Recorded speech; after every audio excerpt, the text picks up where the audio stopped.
স্বপ্ন দেখেছে আমার ভাইয়া, আমার খুব আদর করতো।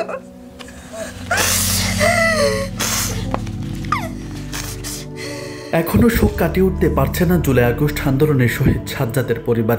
নীলফামারীর সৈয়দপুর উপজেলার লক্ষণপুরের আলমগীর হোসেন ও শাহিদা বেগম দম্পতির 3 ছেলেমেয়ের মধ্যে সাজ্জাদ ছিলেন বড়।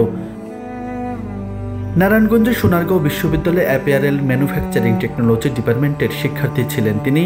হাস্যোজ্জ্বল সাজ্জাদ এখন পুরো পরিবারের কাছে শুধুই ছবি। আমার বুকের ভেতরে একটু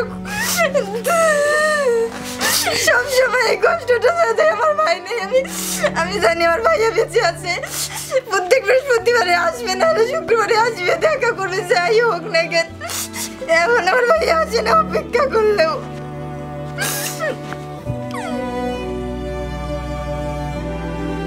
5 আগস্ট সকালে ঘুম থেকে উঠে খাওয়া দাওয়া শেষ করে আন্দোলনে অংশ হতে বাসা থেকে বের হয় সাজ্জাদ।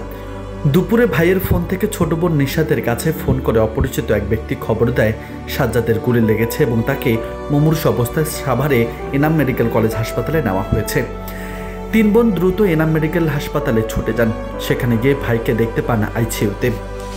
ভাইয়াকে যখন আইসিইউ রুমে নিয়ে যাবে, মানে আমরা যখন যাই হাসপাতালের ভেতরে, তখন ভাইয়াকে যখন অক্সিজেন লাগাইছিল তখন এরকম ভাইয়ের কাছে গেছি। তা ভাইয়া তখনও এরকম ইশারায় কথা বলতে পারতেছিল। ভাইয়াকে ও বলতেছে ভাইয়া কালিমা পড়। ভাইয়া একটা মুচকি হাসি দিচ্ছে, মানে বলতেছে সরে যা সরে যা, মানে কষ্ট হইতেছে, এটা বুঝাইতেছে।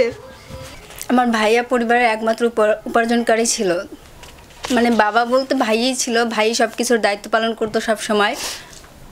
সরকারিভাবে আমরা কোনো অনুদান পাই নাই, ওরকমভাবে কোনো সাহায্য সহযোগিতা পাই নাই। আমাদের থাকার জন্য কোনো গৃহ নাই। সরকারের কাছে আমি একটাই আবদার করি, যাতে আমাদের যে নিরীহভাবে আমরা এখন বাঁচতেছি, অসহায়ের মতো যে চলতেছি, সেটার দিকে যদি লক্ষ্য করে। এদিকে ছেলের শোকে পাথর অসুস্থ মা শাহিদা বেগম দীর্ঘ চেষ্টায় চোখ ভরে অশ্রু নিয়ে দুটি কথায় বললেন, আমার ছেলের মৃত্যুর বিচার চাই। যারা আমার ছেলেকে এইভাবে হত্যা করছে তাদের আমি বিচার চাই। 5 আগস্ট গুলিবিদ্ধ সাজ্জাদ চিকিৎসাধীন অবস্থায় 6 আগস্ট সকালে মারা যান। সাভারের কলমায় প্রথম জানাজা শেষে গ্রামের বাড়ি নীলফামারীর সৈয়দপুরে নিয়ে আসা হয় সাজ্জাদের মরদেহ। গ্রামের বাড়িতে দ্বিতীয় জানাজা শেষে শহরের হাতিখানা কবরস্থানে দাফন করা হয় তাকে।